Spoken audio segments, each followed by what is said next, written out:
بسم اللہ الرحمن الرحیم۔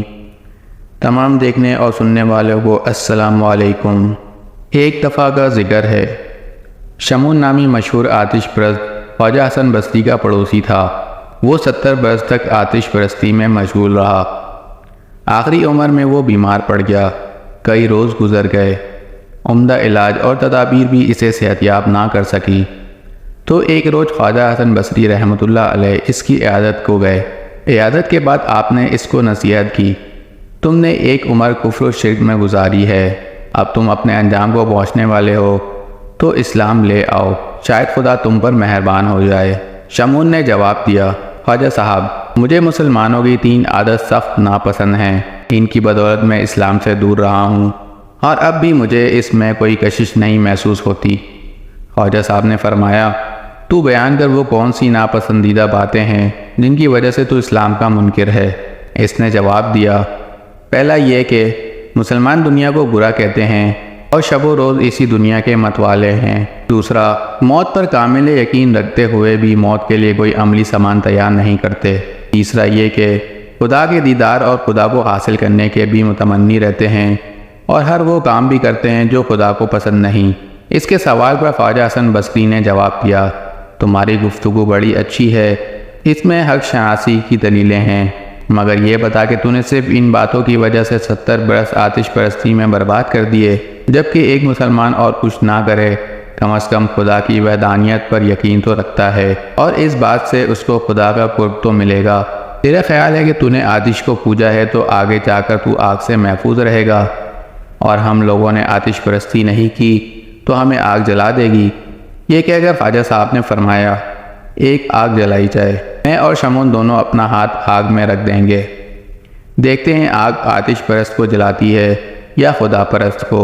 یہ کہہ کر جلتی آگ میں خواجہ صاحب نے اپنا ہاتھ رکھ دیا، مگر خدا کے فضل سے آگ نے آپ کو کوئی ضرر نہ پہنچایا۔ شمون نے یہ روح پرور منظر دیکھا تو اس کا دل ہدایت الہی سے منور ہو گیا اور وہ فوراً خواجہ حسن بصری رحمۃ اللہ علیہ کے آگے ہاتھ جوڑ کر بولا، حضرت اسی وقت کلمہ پڑھا دیجئے، کفر و شرک میں ایک عمر بسر کی ہے، اب چند سانسیں باقی رہ گئی ہیں، کیا خبر یہ گھڑی پھر نصیب ہو کہ نہ ہو۔ اس کے ساتھ ہی یہ مطالبہ کیا کہ اگر میں خدا پر ایمان لے آؤں تو کیا آپ مجھے گارنٹی دے سکتے ہیں کہ میں عذاب الہی سے بچ جاؤں گا؟ خواجہ صاحب نے فرمایا، کیوں نہیں، میں تمہیں لکھ کر دیتا ہوں کہ اگر تم مسلمان ہو جاؤ تو خدا تمہیں ضرور بخش دے گا۔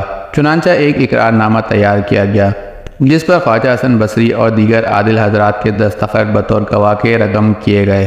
پھر شمون نے کلمہ پڑھا اور مسلمان ہو گیا۔ ادھر وہ مسلمان ہوا اور ادھر اس کی روح کفس انصری سے پرواز کر گئی۔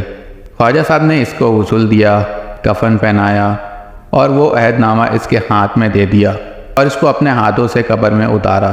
رات کو خواجہ صاحب کو ایک پل کے لیے بھی نیند نہ آئی، ساری رات نوافل میں ادا کی اور خدا کے آگے عرض کرتے رہے، اے رب کریم، میں تو خود ایک گناہگار آدمی ہوں، میں کسی کی بخشش کی کیا ضمانت دے سکتا ہوں؟ میں نے ایک دعویٰ کر دیا ہے، تو میری راز رکھنے والا ہے، ورنہ قیامت کے روز میں اس شخص کو کیا منہ دکھاؤں گا جس نے میری ضمانت پر کلمہ پڑھا۔ اس بے کلی میں خواجہ صاحب کی آنکھ لگ گئی، خواب نظر آیا۔ خواب میں کیا دیکھتے ہیں کہ شمون کے سر پر تاج ہے اور وہ مختلف لباس میں ملبوس جنت کے باغات میں سیر کر رہا ہے۔ خواجہ صاحب نے فرمایا، اے شمون، سنا تیرا کیا حال ہے؟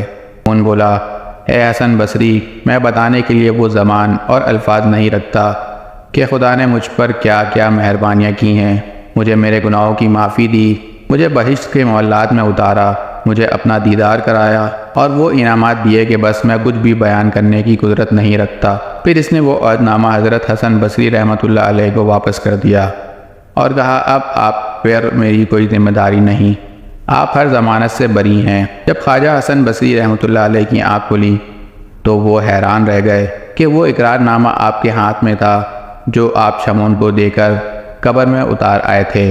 آپ فوراً سجدے میں گر گئے اور عرض کی، اے مالک، تیری ذات کتنی مہربان اور غفور رحیم ہے۔ ایک آتش پرست جس نے 70 سال تیری نافرمانی کی اور فقط ایک مرتبہ کلمہ پڑھا، انہیں اتنی نافرمانیوں کو بے معنی کر دیا اور اس کو نہ صرف بخش دیا بلکہ اس کو بلند و بالا درجات بھی عطا فرمائے۔ آواز آئی، حسن بصری، تو نے ہمارے بھروسے پر وعدہ کیا اور ایک گمراہ کو سیدھی راہ پر لایا، پھر ہم تمہیں کیوں کر رسوا کرتے؟ ہمیں تو تمہارا برم رکھنا تھا۔